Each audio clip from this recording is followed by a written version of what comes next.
Did you know that making pasta from scratch is actually pretty easy? You don't need fancy equipment. And you definitely don't need an expensive pasta maker. In fact, you most likely already have everything you need at home. Sure, it's convenient buying pasta from the grocery store, but have you ever eaten homemade pasta? Wow, the flavor! You have no idea what you've been missing out on. Give your wallet a break, give your taste buds a treat. Let's get started.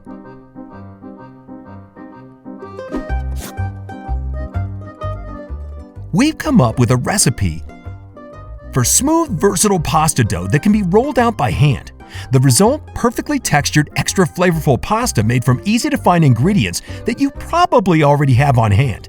First, heap the flour into a pile. Create a large well in the center using your hands, a little bit bigger, okay? All of the eggs will go in there before we gradually incorporate the flour.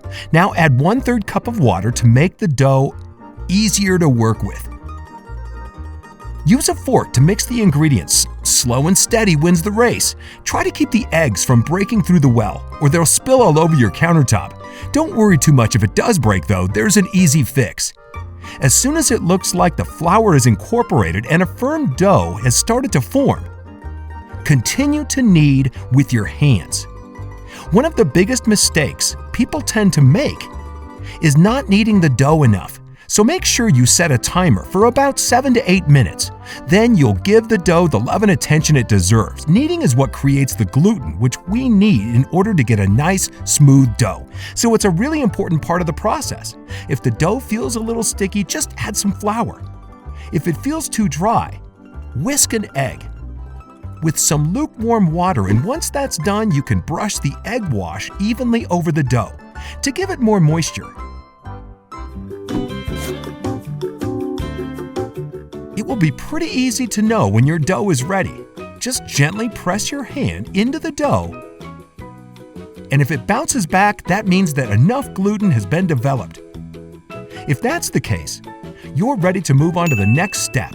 Wrap the dough in plastic wrap and refrigerate it for 30 to 60 minutes. Once it is rested, divide the dough into smaller sections so that it's easier to work with. Wrap the pieces you don't need in plastic wrap so they don't dry out. Garganelli is one type of pasta that you can make with equipment that's already in the kitchen. Lay 2 pieces of twine on your work surface, then put a cutting board over them.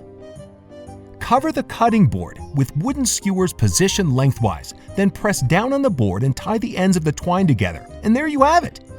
The perfect pasta board. To shape the pasta, roll out the dough until it's nice and thin, then cut it into 4 1.5 by 1.5 inch squares.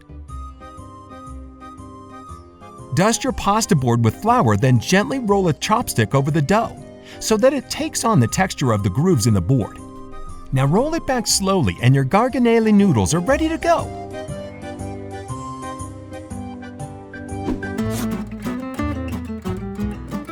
Farfalle is also super easy to make, plus it looks gorgeous. Roll out the dough until it's very thin.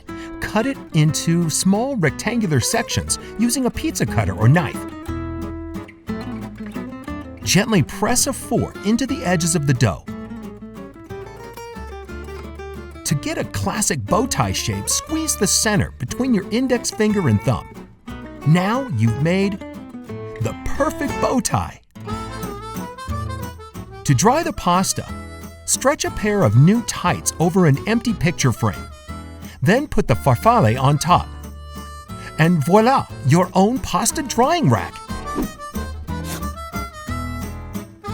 For our next dish, roll the dough into a log about 1 inch in diameter. Now it's time to get creative. Grab some tape and a couple of toothpicks. Cut small pieces off of the log and roll them along the bed of toothpicks to give the pasta a rippled texture. Now you've made some castellane. Don't worry if the shape of your pasta isn't perfect. It's homemade. Another Italian classic is a type of ear-shaped pasta called Orecchiette. Roll the dough into a log about 1 inch in diameter. Cut out pieces that are 1/2 to 3/4 of an inch thick using a butter knife. Place the butter knife on the piece of dough, press down, and slowly pull it towards you. The tension causes the dough to curl up into little ears. Try it a couple of times and don't give up if your first attempts look a little experimental.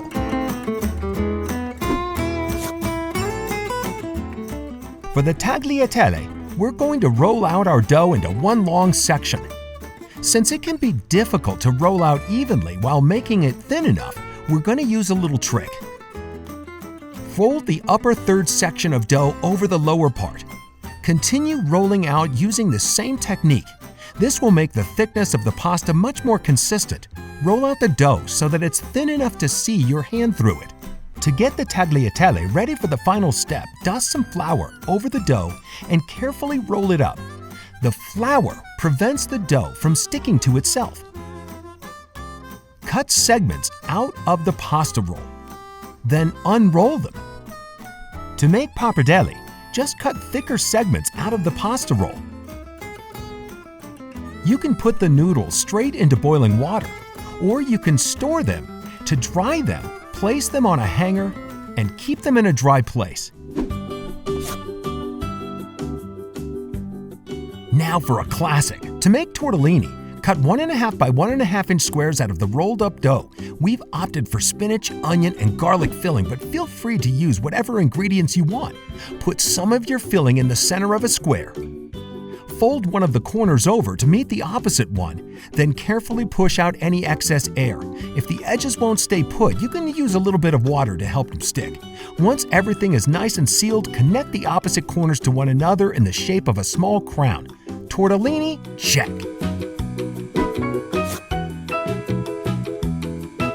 Make sure your pasta doesn't stick together when you put it in boiling water.